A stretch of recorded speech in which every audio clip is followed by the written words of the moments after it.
हो सकता है आपने pied Piper of the Hamelin की कहानी सुनी हो। ये कहानी सुनी सुनाई सी है, बचपन में हो सकता है आपने पढ़ी हो, क्योंकि दंत कथाओं में कभी कभी अंग्रेजी की कहानी की किताबों में ये कहानी होती है। इस कहानी में मोटे तौर पर होता ऐसा है कि एक शहर होता है जिसमें कई चूहे आकर बस जाते हैं। अब इन चूहों के शहर में आ जाने से काफ़ी समस्याएं हो जाती हैं। ये चूहे शहर का सारा अनाज खा जाते थे, लोगों को परेशान करते थे, बच्चों को काट कर खा जाते थे।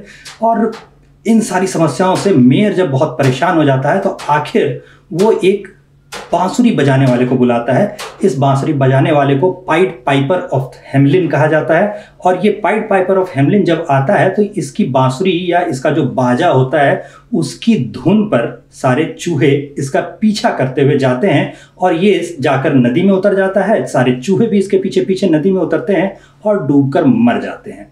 इस तरह शहर को चूहों से तो निजात मिल जाती है, मगर बाद में क्या होता है? बाद में होता यह है कि मेयर जो है वो पैसे देने से मुकर जाता है, इसलिए पाइड पाइपर ऑफ हैमलिन शहर के सारे बच्चों को अपने साथ लेकर भाग जाता है।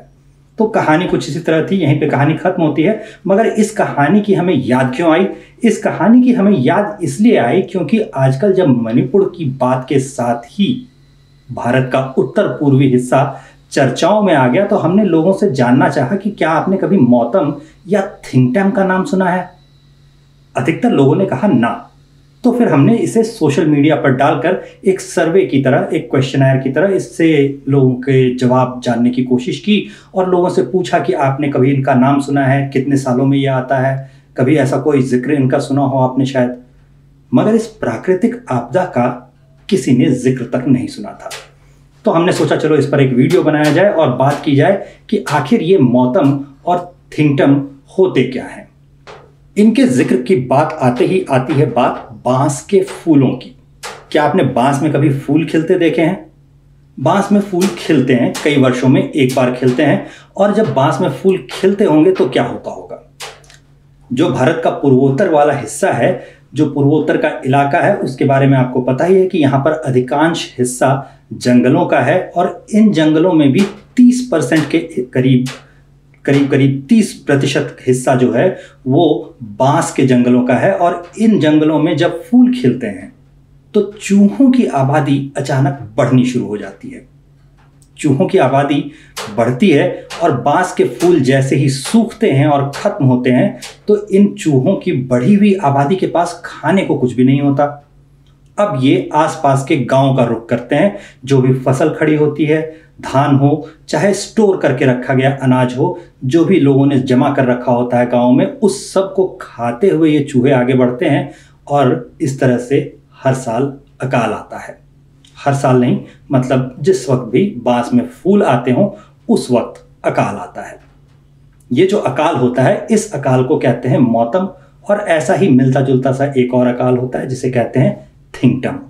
ब्रिटिश दौर की बात करें तो 1882 में ऐसा एक मौतम रिकॉर्डेड है। और ब्रिटिश दौर में ही 1882 के बाद जो अगला मौतम आया वो 1911 का था। भारत के आज़ाद हो जाने के बाद 1959 में ऐसा ही मौतम आया।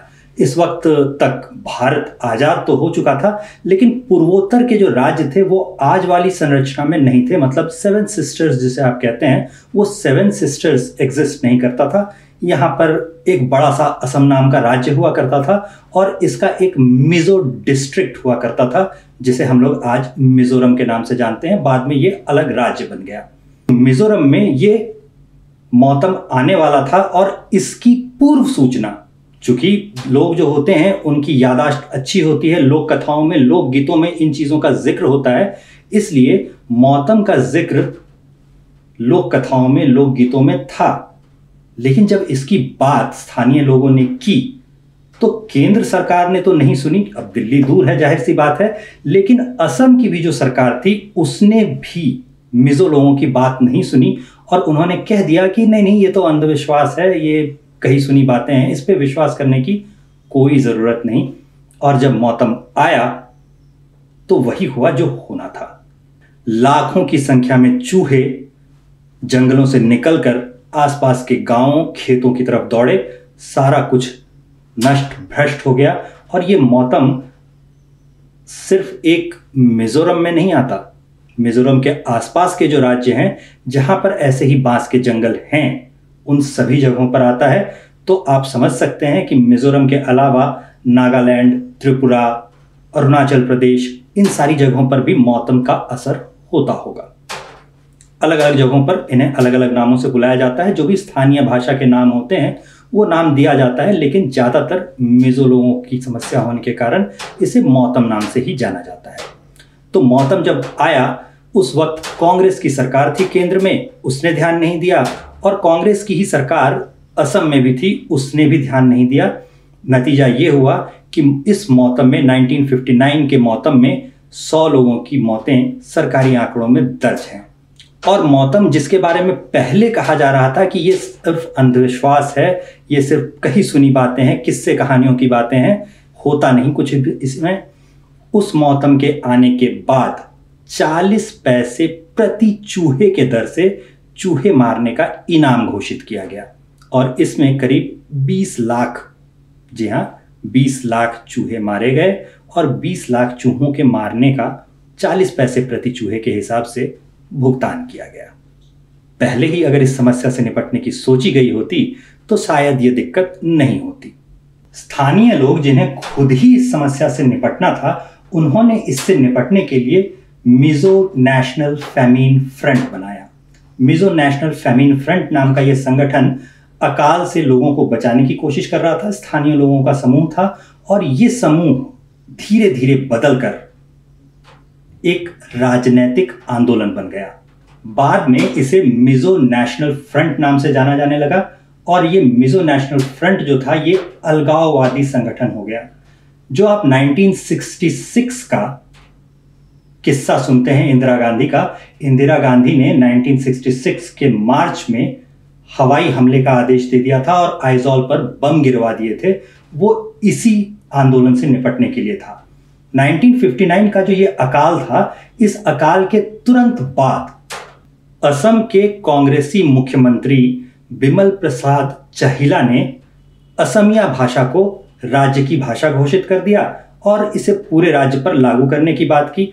अब मिजो लोगों की भाषा जो थी वो भी अलग थी, और अकाल के तुरंत बाद जब ये भाषा का आंदोलन शुरू हुआ, मतलब 1959 में अकाल आया और 1960 में ये असमिया भाषा उन पर थोपे जाने की कोशिश होने लगी। तो इसका नतीजा ये निकला कि ये आंदोलन जो कि मिजो नेशनल फैमिन फ्रंट के तौर पर शुरू हुआ था, ये मिजो नेशनल फ्रंट बन गया, यानी MNF बन गया। और ये MNF जो था इसने आंदोलन शुरू कर दिया। अलगाववादी ये जो आंदोलन था इसने 8 बटालियन बना ली। बिल्कुल भारतीय जो सेना थी उस भारतीय सेना के तर्ज पर ही ये 8 बटालियनें बनी थी, और इन 8 बटालियनों के साथ वो भारतीय सेना से युद्ध करने पर आमादा थे।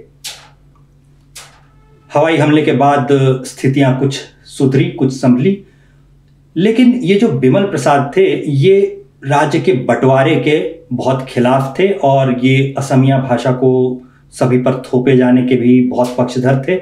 जब तक ये जीवित रहे तब तक राज्य का बंटवारा भी नहीं हो पाया, और 1970 में इनकी जब मृत्यु हो गई उसके बाद ही इस बारे में बात शुरू हो पाई। यानी कि करीब करीब 20 साल तक, 1986 के समझौते तक। तो 1966 में मार्च में अगर हम लोग बात करें कि हवाई हमला किया गया था आइजॉल पर, उस समय से अगर हम लोग देखें कि समझौता कब हुआ था, तो समझौता 1986 में हुआ था। पूरे 20 साल तक ये अलगाववादी संघर्ष चलता रहा, लड़ाई चलती रही, दोनों पक्षों के लोग मारे गए। जाहिर सी बात है भारतीय लोगों से लड़ने में भारतीय सेना के जवान भी मारे गए, और भारतीय सेना के जवान ने जिन लोगों को मारा वो भी भारतीय ही थे। इस समस्या को बहुत आसानी से सुलझाया जा सकता था अगर अकाल जिस समय आने वाला था उस समय सरकार ने थोड़ी सी समझदारी दिखाई होती। इस आंदोलन से सिर्फ नुकसान हुआ हो ऐसा भी नहीं कहा जा सकता। इस आंदोलन ने मिजोरम को लालडेंगा जैसे नेता भी दिए। लालडेंगा जैसे नेता बाद में मुख्यमंत्री भी बने, और जो हिंसा और लड़ाई का रास्ता होता है उसे छोड़कर ये लोग मुख्यधारा में शामिल भी हुए। जैसा कि बताया, इस आंदोलन से सिर्फ नुकसान ही नहीं हुआ था, और मौतम के बारे में भी जैसा कि बताया, ये हर 48 साल में एक बार आता ही है। तो 1956 का जो मौतम था, उसके बाद जो अगला मौतम आया वो आया 2006 के जून में। 2006 के जून में जब ये मौतम आने वाला था और सरकार को, मिजोरम की सरकार को पहले से पता था कि ये आने वाला है, तो उन्होंने सेना की मदद ली, भारतीय सेना ने उनकी मदद की और इसका नतीजा ये हुआ कि आसपास के इलाकों में किसानों को जागरूक करना शुरू किया गया। हालांकि उनके लोकगीतों और कल्चर में ये चीज़ पहले से थी, मगर जब एक बार फिर से याद दिलाया गया कि ऐसा होने वाला है और आपको तैयारी करनी चाहिए, तो लोगों को थोड़ी सुविधा हुई। उन्हें समझ में आया कि सरकार उनके साथ है, उनके साथ काम कर रही है। इस वक्त जोरामथंगा मिजोरम के मुख्यमंत्री थे। जोरामथंगा भी कोई बहुत साधारण से व्यक्ति थे, ऐसा नहीं है। जोरामथंगा भी पूर्व गोरिल्ला योद्धा थे और बाद में वो राजनीति में आ गए थे और वो इस समय 2006 के दौर में मुख्यमंत्री हुआ करते थे और उन्होंने कोशिशें शुरू की। तो सबसे पहली जो कोशिश हुई थी वो थी क्रॉप रोटेशन, यानी कृषि चक्र। एक ही फसल बार बार लगाने के बदले अलग अलग अनाज उपजाना सिखाया गया। और दूसरा जो तरीका था वो ये था कि अदरक और लहसुन जैसी जो फसल होती है, इसे लगाने के लिए किसानों को प्रेरित किया गया। इसे लगाने के दो फायदे थे। पहला फायदा तो ये था कि जो रोडेंट्स होते हैं, जो चूहे जैसे जितने भी जीव होते हैं, इन्हें तेज गंध वाले ऐसे पौधों से थोड़ी एलर्जी होती है। मतलब अदरक खा रहा हो चूहा, ऐसा कभी आपने नहीं देखा होगा, या लहसुन चूहा खा जाए, ऐसा आपने नहीं देखा होगा। तो इन चीज़ों को लगाया गया। इन चीज़ों के गंध से इन खेतों के आसपास चूहे नहीं आएंगे या कम आएंगे, ऐसी उम्मीद की गई। इसके अलावा जो दूसरा फायदा होता था वो ये होता था कि ये कैश क्रॉप्स हैं। कैश क्रॉप्स का मतलब होता है ऐसी फसल जिसे बेचने के उद्देश्य से लगाया जाता है।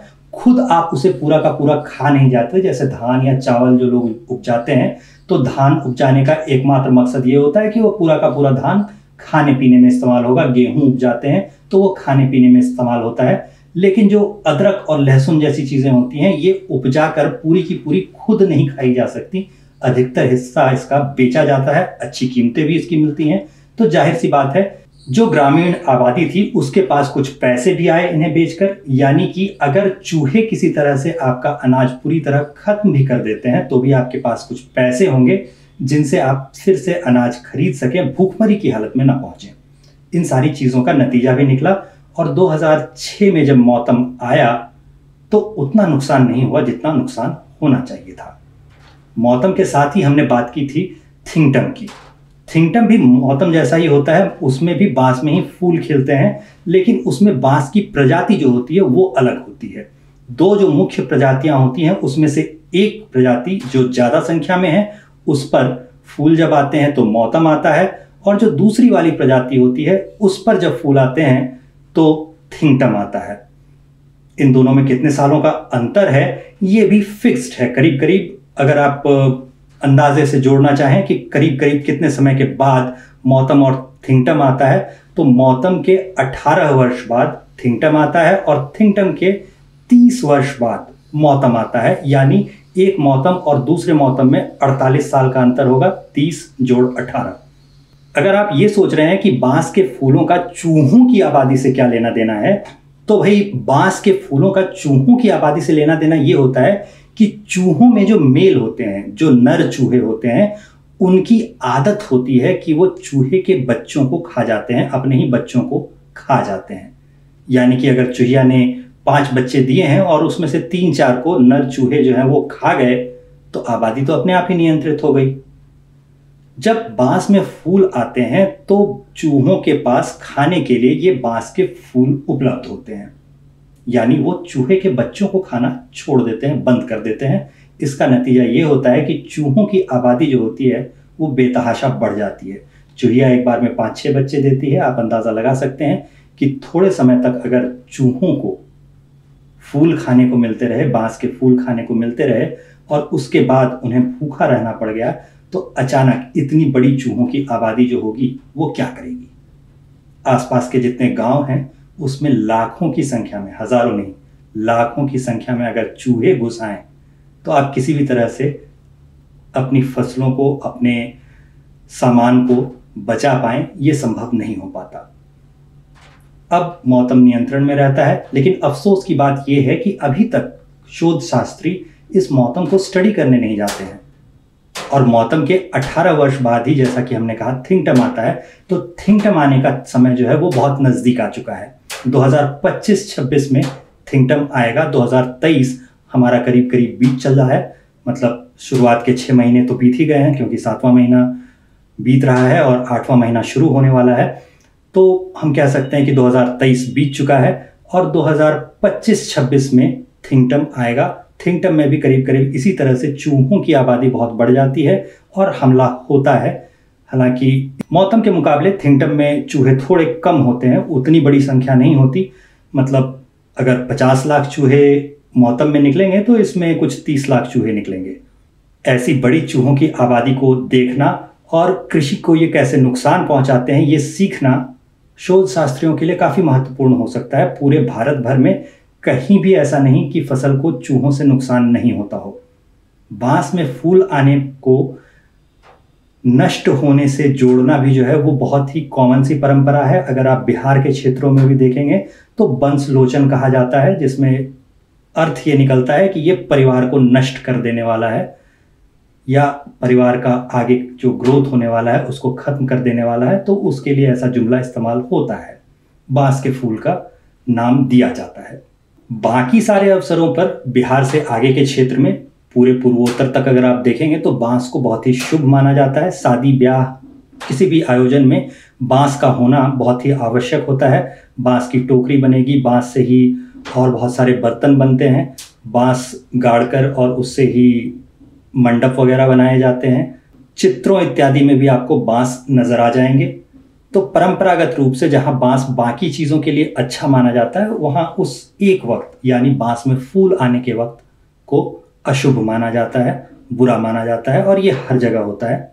उम्मीद है थिंकटम और मौसम पर यह जानकारी आपके काम आएगी। उत्तर पूर्व जिसे मुख्य धारा की चर्चाओं से आमतौर पर दूर रखा जाता है, उसे मुख्य धारा की चर्चाओं में एक बार फिर से शामिल करने में इससे कुछ मदद मिल पाएगी। कृषि जो आमतौर पर रोचक विषय नहीं माना जाता, उस पर भी मौसम और थिंकटम के बाद थोड़ा सा बात हो पाएगी, इसकी उम्मीद की जानी चाहिए। और उत्तर पूर्व की समस्याओं को एक बार दूसरे नज़रिए से देखना शुरू कीजिए। ये ऐसा क्षेत्र है जहां पर अकाल भी अलगाववाद पैदा करता है। धन्यवाद।